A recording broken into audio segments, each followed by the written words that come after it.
दूज बहन और भाई का त्यौहार से जुड़ी एक धार्मिक कथा। प्रत्येक वर्ष कार्तिक मास शुक्ल पक्ष की द्वितीया तिथि को भाई दूज या भैया दूज का त्यौहार मनाया जाता है। यह त्यौहार भाई बहन के अटूट प्रेम और विश्वास का प्रतीक माना जाता है, जिसमें बहनें अपने भाई के माथे पर तिलक लगाती हैं, आरती करती हैं और उनकी लंबी उम्र की कामना करती है। दीपावली के बाद भाई दूज का त्यौहार भी बड़े ही धूमधाम के साथ मनाया जाता है। एक गांव में एक बहुत ही बुजुर्ग महिला रहती थी। उसका एक बेटा था और उसकी एक बेटी भी थी। बुजुर्ग महिला ने अपनी बेटी की शादी कर दी थी। एक दिन जब भाई दूज का त्यौहार आया, तभी उस बुजुर्ग महिला के बेटे ने कहा कि माँ, मैं अपनी बहन के घर टीका करवाने के लिए जा रहा हूँ।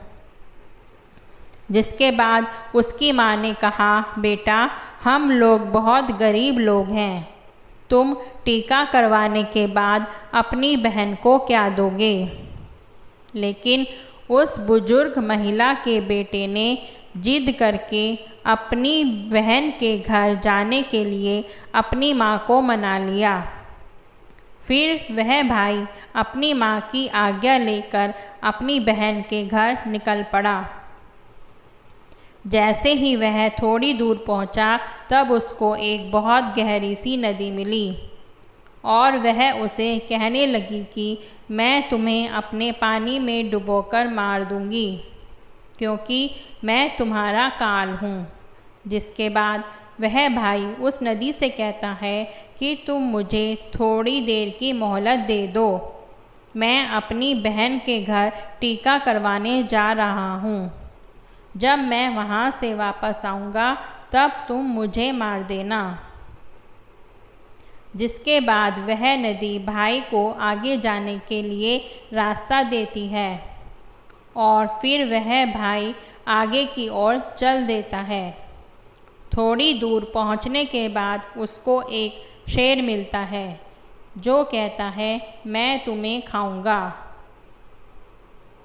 इसके बाद वह भाई शेर से कहता है कि अभी नहीं, मैं अभी अपनी बहन के पास टीका करवाने जा रहा हूँ।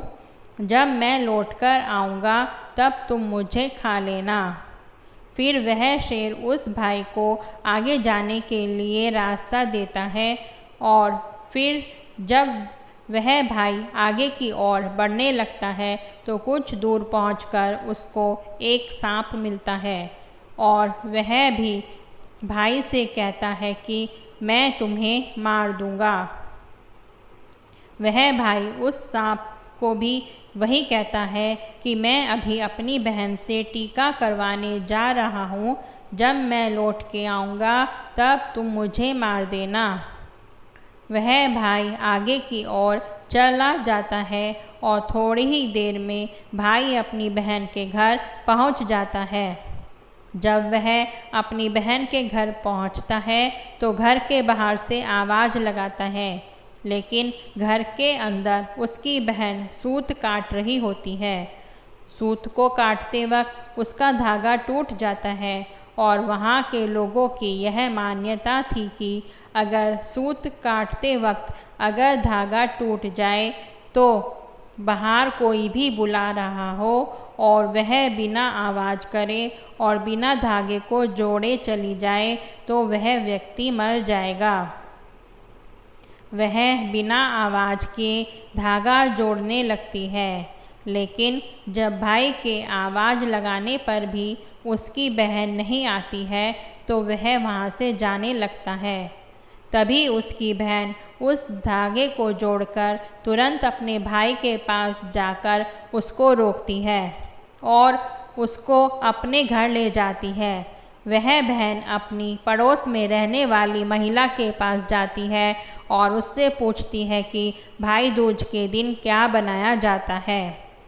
तब वह महिला उसको बताती है कि तुम पहले तेल से अपने चूल्हे को लीपो और घी में चावल पकाओ।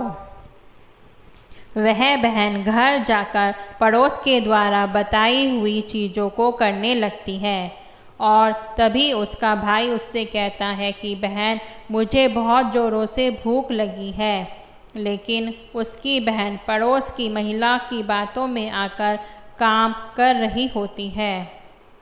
जब उसका भाई रसोई में जाकर देखता है तो वह अपनी बहन से कहता है कि तुम बहुत भोली हो, जिसके कारण तुमको लोग पागल बना देते हैं।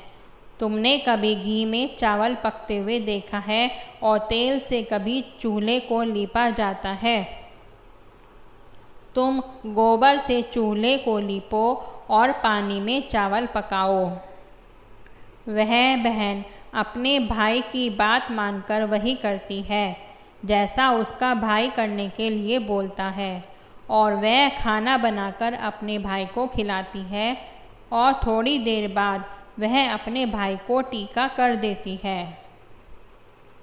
जब उसका भाई अगले दिन वापस अपने घर जाने के लिए कहता है, तब उसकी बहन अपने भाई के लिए रास्ते में खाने के लिए कुछ लड्डू बनाकर देती है कि इसको रास्ते में भूख लगे तो खा लेगा, और उनमें से कुछ लड्डू अपने बच्चों के लिए भी बचा लेती है। जैसा ही उसका भाई चला जाता है और उसकी बहन के बच्चे जब खाने के लिए जिद करने लगते हैं तो वह अपने भाई के लिए बनाए हुए कुछ लड्डू जो अपने बच्चों के लिए भी बचा लिए थे वह अपने बच्चों को दे देती है, और तभी उनके बच्चों की नज़र उस लड्डू में पड़ती है जो एकदम से नीले हो रहे होते हैं। जब वह जाकर रसोई में देखती है तो उनको पता चलता है कि उनकी माँ ने जो लड्डू बनाए हैं उनमें सांप मर चुका है और उसी से ही हमारी माँ ने लड्डू बनाए हैं। जिसके बाद वह अपनी माँ को जाकर सारी बातें बताते हैं, जिसको देखकर वह बहुत दुखी हो जाती है और तुरंत अपने भाई के पीछे भागती है। रास्ते में कुछ दूर चलने के बाद उसका भाई उसको मिल जाता है। वह तभी उसकी बहन उससे पूछती है कि भाई, तूने लड्डू तो नहीं खाए? उसका भाई कहता है, नहीं, अभी नहीं। तभी अपने भाई को सारी बात बता देती है, लेकिन तभी उसका भाई कहते हैं, तुमने मेरी जान आज तो बचा ली है, लेकिन तुम मेरी जान कब तक बचाओगी? और अपनी बहन को अपने साथ हुए रास्ते में सभी चीज़ों के बारे में बता देता है। उसकी बहन अपने भाई को अकेले नहीं जाने देती है और उसके साथ जाने के लिए जिद करती है। उसका भाई अपनी बहन को साथ आने के लिए मना कर देता है, लेकिन फिर भी उसकी बहन जिद करने के कारण अपने भाई के साथ जाने लगती है। कुछ दूर चलने के बाद जब बहन को प्यास लगती है तो वह अपने भाई से कहती है, भाई, मुझे पानी पीना है, बहुत ज़ोरों से प्यास लगी है। उसका भाई कहता है कि यहीं पास में एक तालाब है, तुम यहाँ रुको, मैं उस तालाब से तुम्हारे लिए जल लेकर आता हूँ। वह अपने भाई को तालाब के पास नहीं आने देती है और स्वयं ही अकेले तालाब के पास जाती है। जब वह तालाब के पास पहुँचती है तब उसको एक बुजुर्ग महिला मिलती है। वह बुजुर्ग महिला को तालाब के पास देखकर उसकी बहन उससे पूछती है, आप कौन हैं? तब वह बुजुर्ग महिला बताती है कि मैं एक भाई का इंतज़ार कर रही हूँ। उसकी बहन ने एक सांप को मारा है, जिसके लिए मैं उसका काल बनकर बैठी हूँ।